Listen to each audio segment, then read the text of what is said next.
함께 나누실 하나님 말씀은 시편 101편입니다. 시편 101편 1절부터 8절까지 말씀 우리 찾으셔서 한 절씩 교독하고 마지막은 함께 읽겠습니다.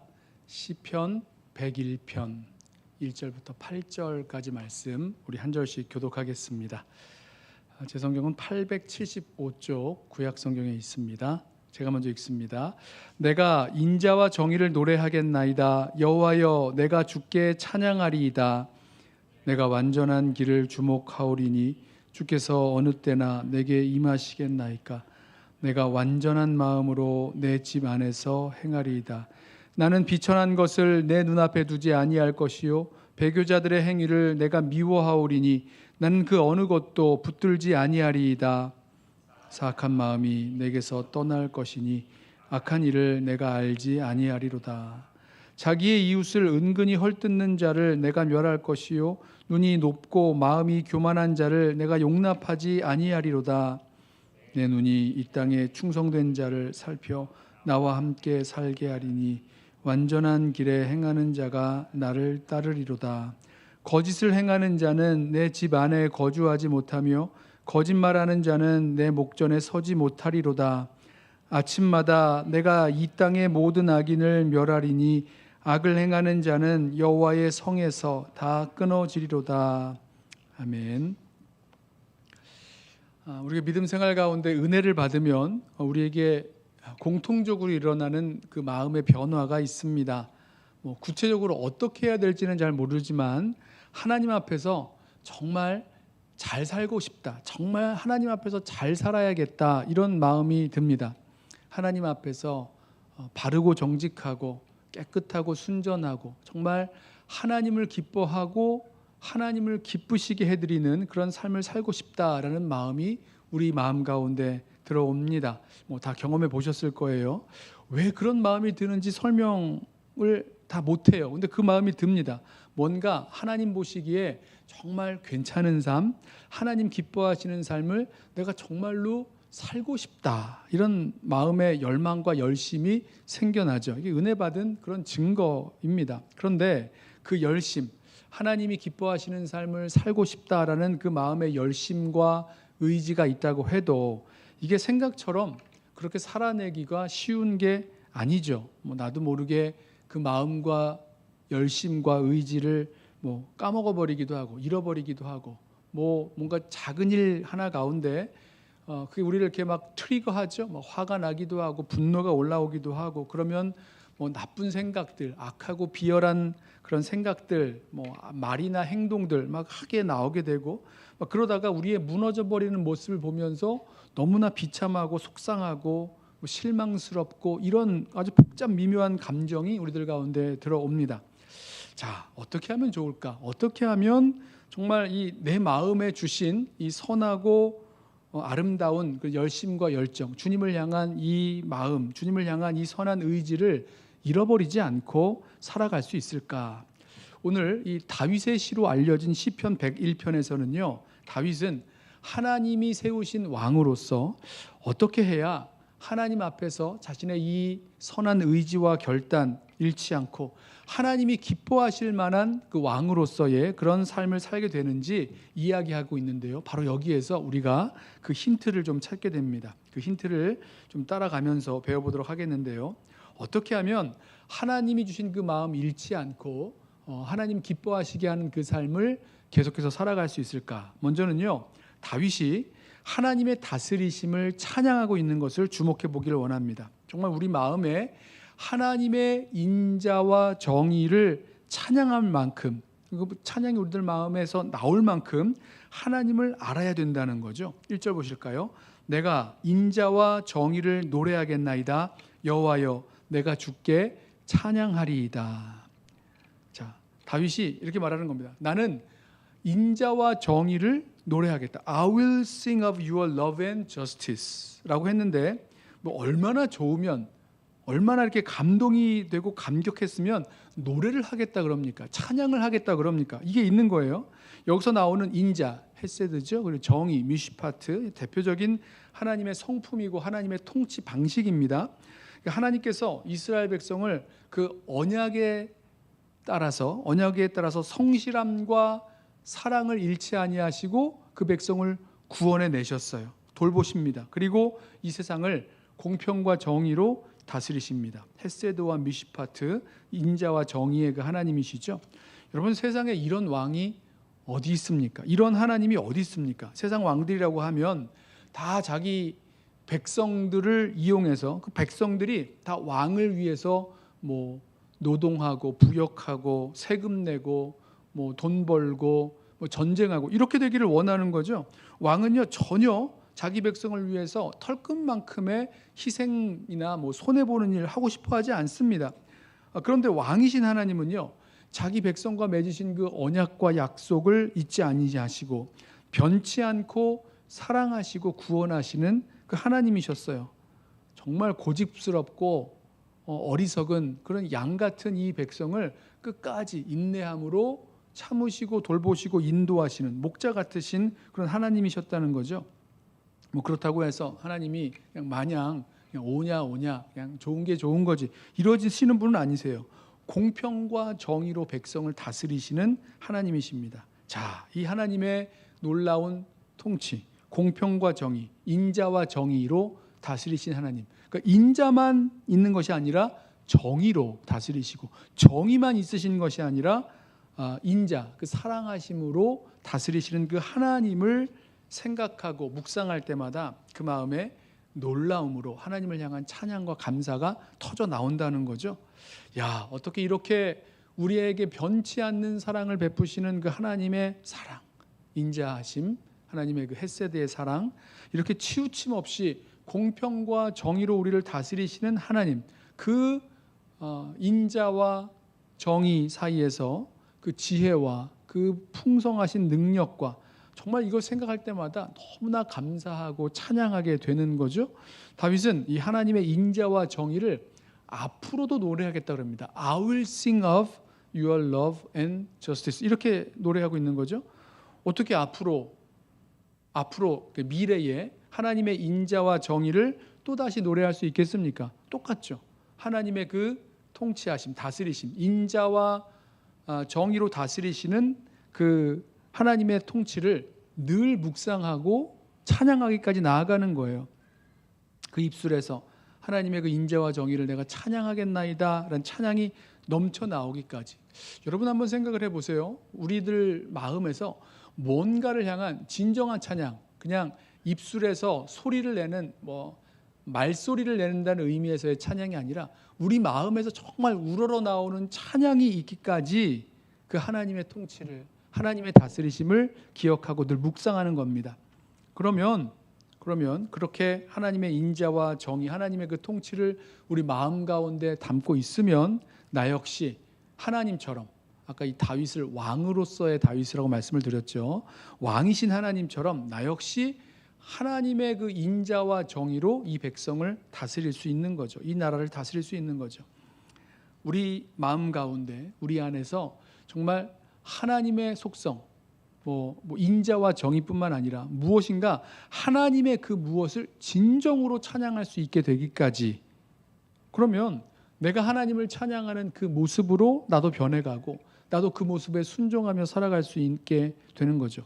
이번 주에 이 에베소서 말씀을 묵상하는데요, 에베소서 말씀을 읽다 보니까 이런 말씀이 있었어요. 4장 31절 말씀인데, 너희는 모든 악독과 노함과 분냄과 떠드는 것과 비방하는 것을 모든 악의와 함께 버리고 서로 친절하게 하며 불쌍히 여기며 서로 용서하기를 하나님이 그리스도 안에서 너희를 용서하심과 같이 알아. 자, 우리 마음에 얼마나 많은 악한 그런 것들이 일어납니까? 말과 행동, 생각, 이런 악한 것들에 사로잡히지 말고 다 내어버리고 하나님이 그리스도 안에서 너희를 용서하심 같이 서로 용서해라.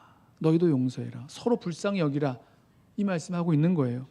여러분, 우리 인간에게 용서가 얼마나 어렵습니까? 그러니까 용서가 안 돼요. 용납이 안 돼요. 뭔가 이렇게 한 대 때려주고 나도 마음 아프게 한마디 말을 해야 될 것 같고 따끔하게 벌을 내려줘야지만 속이 시원할 것 같습니다. 뭔가 정의를 구현해야지만 될 것 같아요. 안 그러면 억울해서 못 살 것 같습니다. 그런데 그게 아니라 하나님이 그리스도 안에서 너희를 용서하신 같이 너희도 서로 용서하라는 거예요.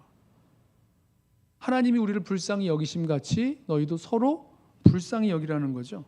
여러분, 이게 그냥 됩니까?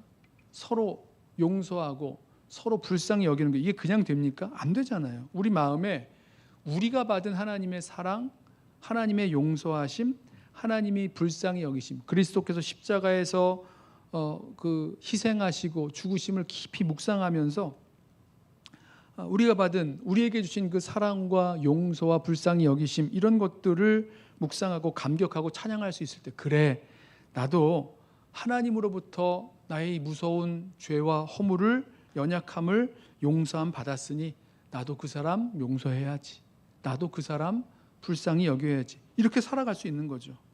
뭐 누가 천사같이 태어나서 아무나 다 용서하고 불쌍히 여기고 자신을 희생하고 손해보고 이러면서 살 수가 있습니까?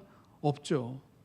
하나님을 묵상하고 하나님을 깊이 알아가고 그 하나님을 찬양할 만큼 나아가면 우리가 찬양하는 그 하나님을 닮아가는 거죠. 다윗이 그런 것처럼, 다윗의 삶에서는 목동 시절부터 시작해서 사울 왕을 섬기던 때도 그렇고요, 나중에 왕이 돼서도 그렇고요, 그의 삶에서는 하나님을 향한 그런 깊은 묵상과 또 찬양이 있었죠. 다윗이 그런 것처럼 늘 하나님의 성품과 다스림을 주목하고 하나님을 찬양할 수 있을 때 온 세상을 다스리는 하나님의 그 인자와 자비로, 인자와 정의로 나도 다스리겠다, 나도 하나님 닮은 모습으로 통치하겠다, 이렇게 할 수 있는 거죠.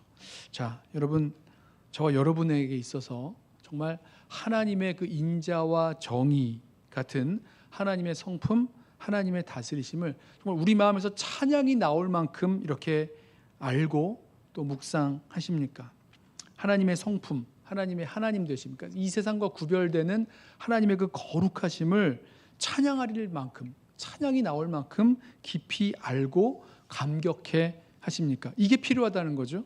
우리가 하나님이 우리에게 주신 그 선한 마음을 잃지 않고, 선한 열심과 열정 잃지 않고 하나님 기쁘시게 하는 그 삶을 살아가기 위해서는요, 하나님의 그 모습에, 하나님의 그 구원하심과 역사하심에 감격하고 감동하고 찬양이 넘쳐 나올 때까지 나아가야 된다는 거죠. 그 마음이 있어야지만 계속해서 주님을 향한 이 마음을 잃지 않고 주님을 기쁘시게 해드리려는 그 마음을 잃지 않고 살아나가는 거지, 그렇지 않다면 아니라는 거죠. 이걸 잃어버리면요, 그냥 여러 가지 일들이 생기면 육신의 만족과 어떤 유익을 위해서 움직여 가게 될 뿐입니다.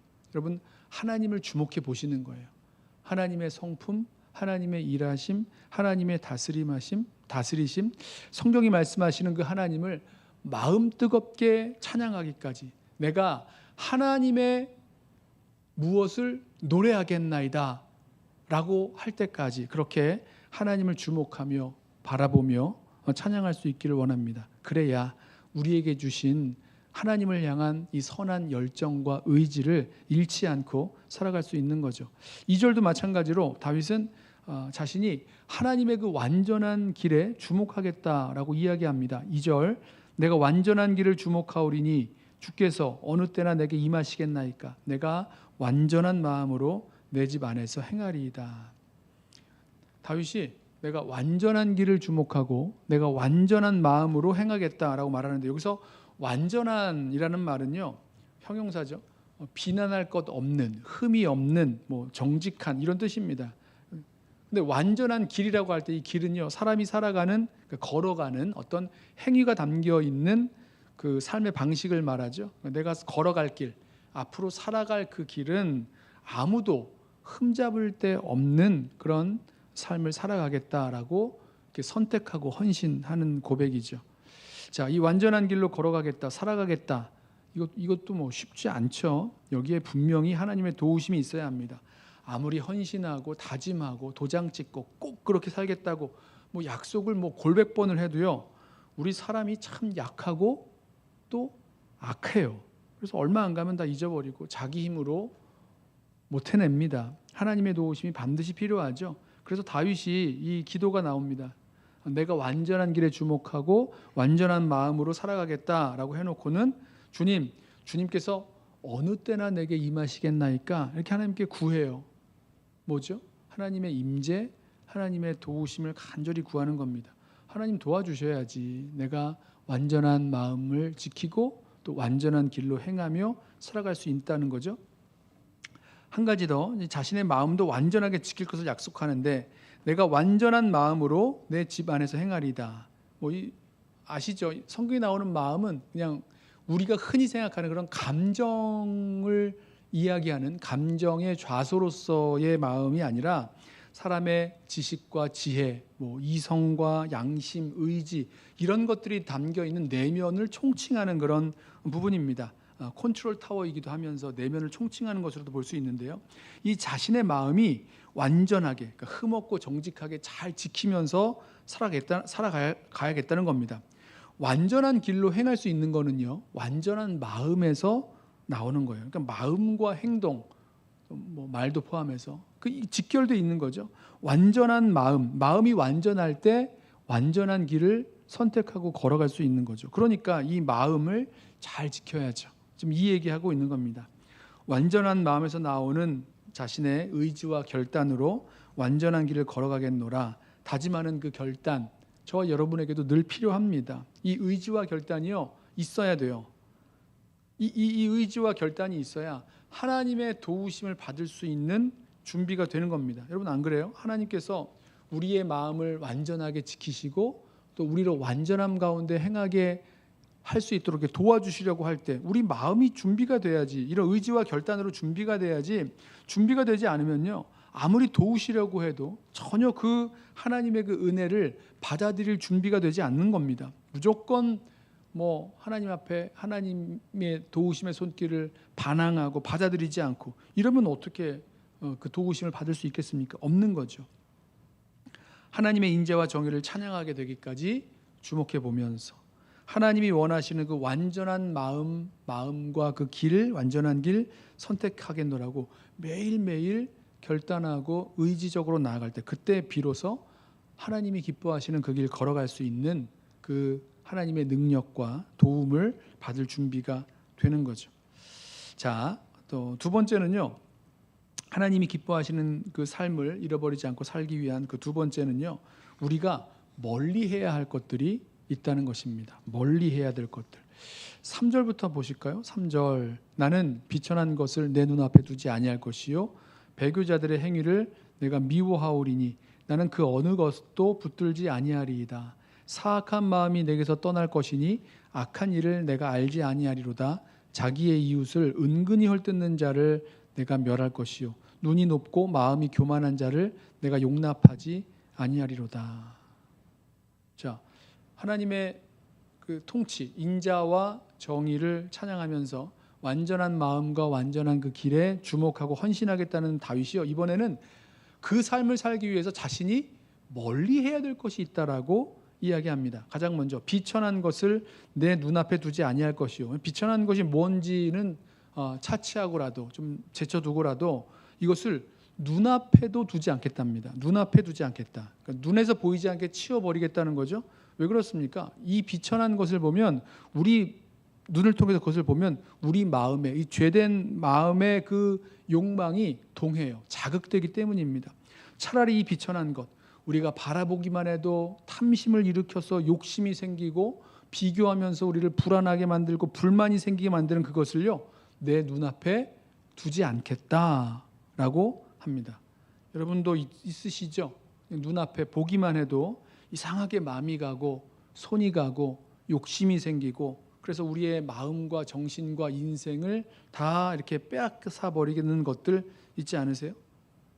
사람마다 무엇인지는 다 다르겠지만 이 시편에서는 비천한 것으로 번역을 했는데, 이 비천한 것이라는 그 뜻은요, 악하고 무가치한 어떤 일, 악하고 무가치한 어떤 것들, 이런 것들을 가리키는데, 이상하게도 우리의 욕망에, 보기만 해도 우리의 욕망에 불을 지피는 것들입니다.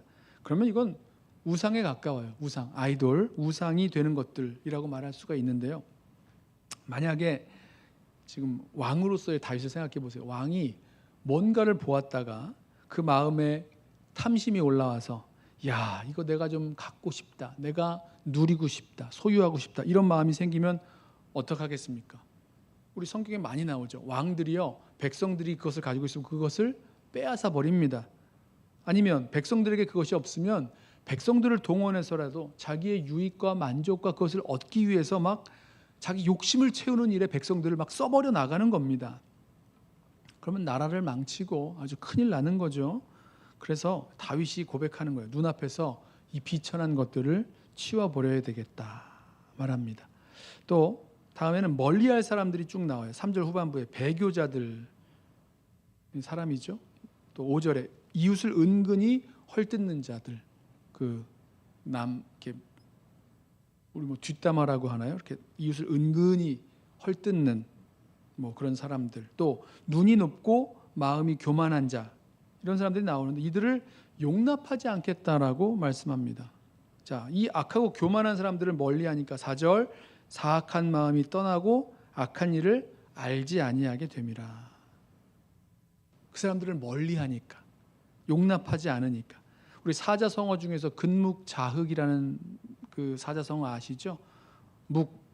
붓글씨 쓸 때 쓰는 그 검은 그 먹을 가까이 하면 검은 물 들기 마련이라는 겁니다. 아무리 선하고 깨끗하고 착한 마음을 갖고 있는 사람이라도 악하고 또 이 교만한 사람 가까이 하게 되면 오염되기 시작한다는 거예요. 물들기 시작한다는 거예요.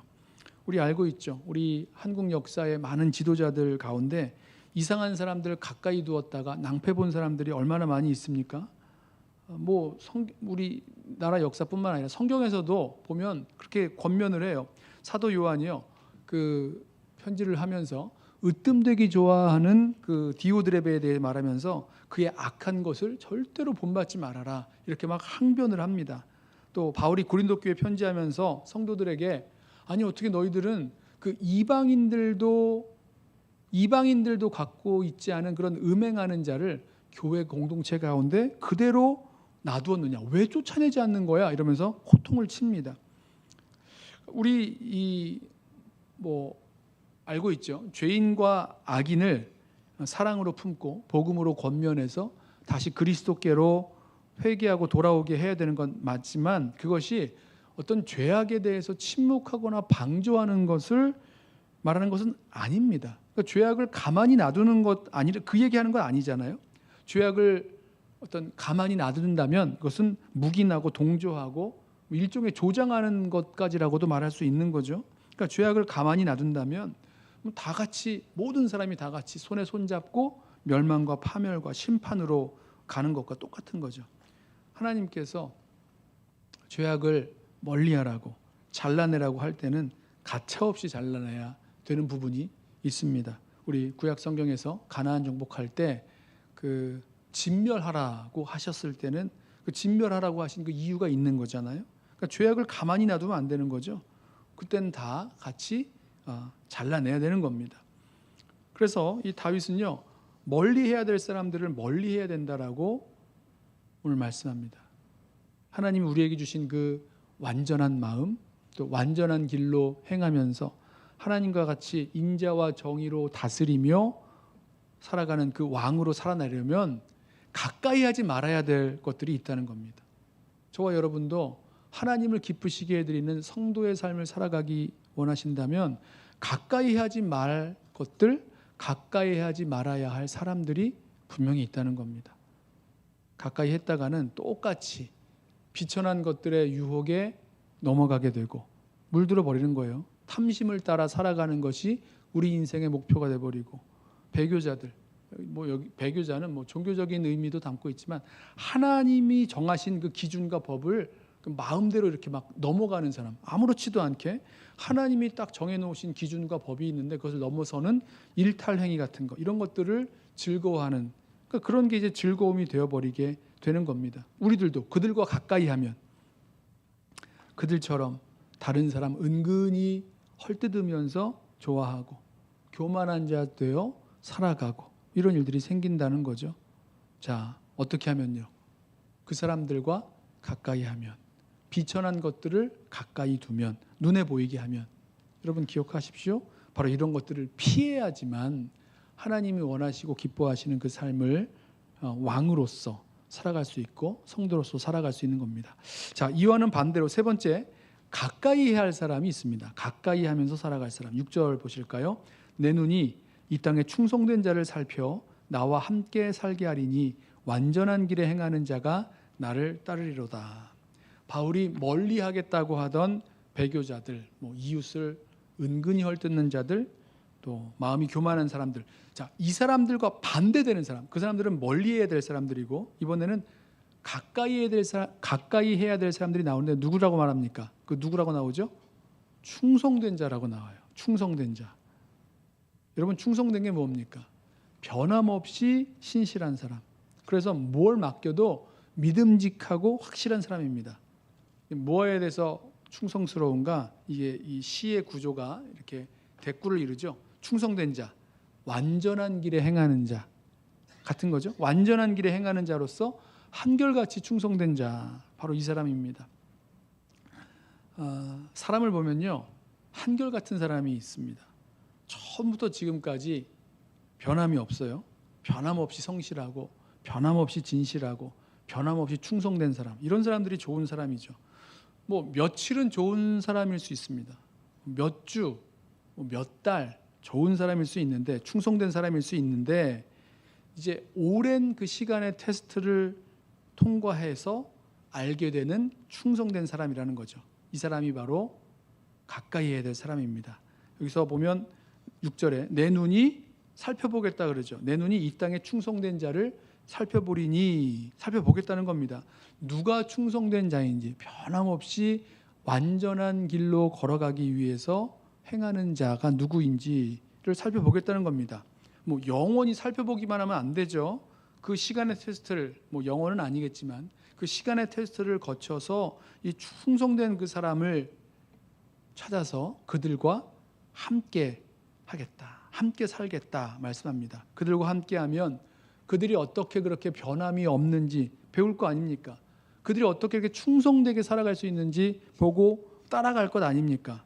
그들과 함께, 또 나도 그들처럼 정말 충성되게 완전한 길에 행하며 살아갈 그 길을 배우고 또 함께 하게 되는 거죠. 충성된 사람들, 아무런 유혹을 받지 않아서 여지껏 변함 없었던 걸까요? 아니면 아무런 욕심 부릴 만한 것들을 만나본 적이 없어서 여전히 변함없이 이렇게 신실하게 충성스러웠던 걸까요? 완전한 길을 걷다가 힘들고 지쳐서 그만두고 싶었던 적이 한 번도 없었기 때문일까요? 아니면 그동안 뭔가 내가 이룬 일이 있어서 좀 우쭐대는 그런 마음들이 한 번도 들지 않았던 걸까? 저는 아니라고 생각합니다. 모든 게 다 있었어요. 하지만 그 완전한 마음을 지키며 완전한 길로 걸어가는 길에 탐심의 유혹도 있었을 것이고, 세상에 삐까뻔쩍한 그런 그 우상에 혹하는 마음도 생겼을 것이고, 힘들고 지쳐서 괜히 이 길을 왔나 보다 투덜하고 낙심되는 그런 시간도 있었을 것 같은데, 바로 그 시간에 자신의 충성됨을, 주님을 향한 그 충성된 사랑을 잃지 않고 나아왔던 사람이었다는 거죠. 세상 유혹에 흔들리지 않고 죄악에 휩싸여도 타협하거나 쓰러지지 않고 끝까지 변함없이 잘하던 못하던 주님 이름 부르면서 겸손하게 기도하며 주님 앞에 엎드려 변함없이 걸어온 충성된 증인의 길, 충성된 성도의 삶. 자, 이 시편 101편에 나오는 다윗과 같은 모습인 겁니다.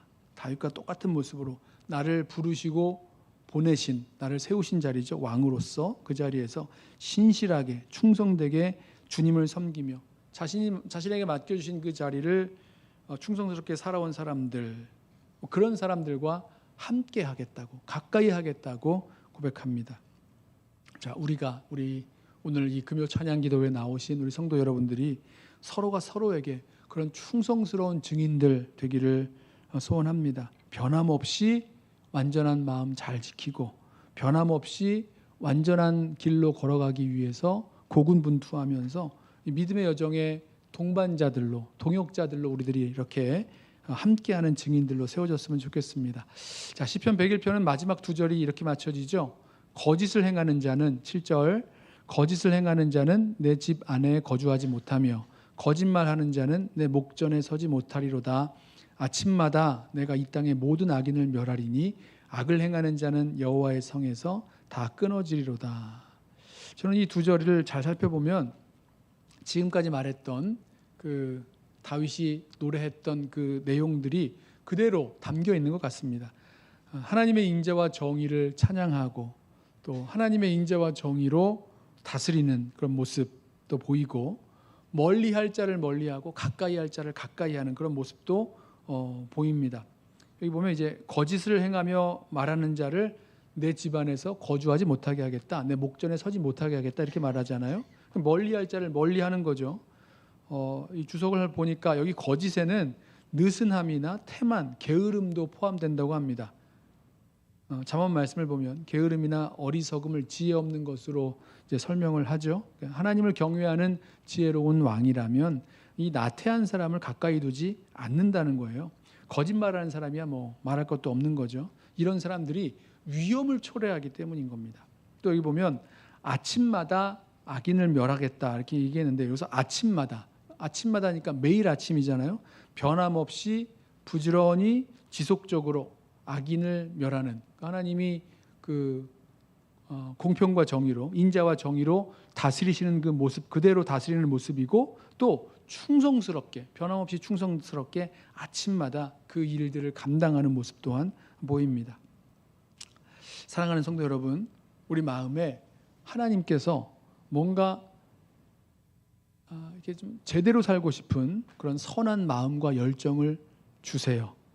자, 어떻게 변하지 않고 끝까지 그 마음 붙들고 정말 제대로 하나님 앞에 살아갈 수 있을까? 오늘 시편 101편에서 찾은 세 가지 그 힌트를 기억하시기 바랍니다.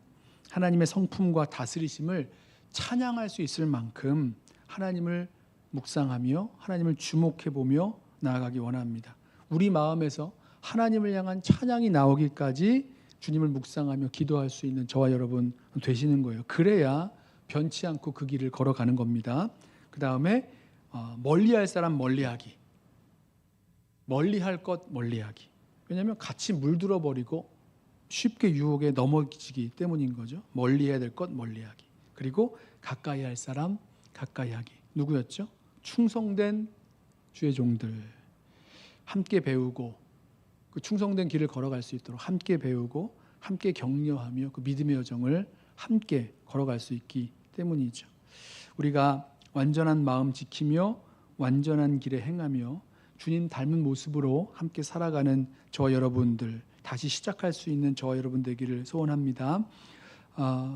우리 백투스쿨 특별 새벽기도 가운데 또 부흥사경회 우리 하면서 순간순간 하나님께서 우리 한 분 한 분에게 주신 그 은혜의 말씀들, 은혜의 역사가 있으실 거예요. 그런데 요 며칠 지나가면서 금세 흔들리고 금세 잊어먹고 뭐 그냥 또 없어지는 것처럼 그만둬버리고 싶은 분들이 있으실 것 같은데, 우리 오늘 이 말씀에 나와 있는 것처럼 정말 다시 한번 하나님의 변함없는 신실하신 그 사랑과 정의와 그 공평에 대해서 찬양이 나올 때까지 우리 주님을 주목해 보길 원합니다. 그리고 무엇을 가까이 하며 살고 있는지, 누구를 가까이 하며 살고 있는지 잘 분별하셔서 가까이 해야 될 것 가까이 하고 멀리 해야 될 것을 정확히 멀리하며 살아가는, 그리고 충성되고 신실한 주의 종들, 믿음의 동역자들과 함께 살아갈 수 있는 저와 여러분 되시기를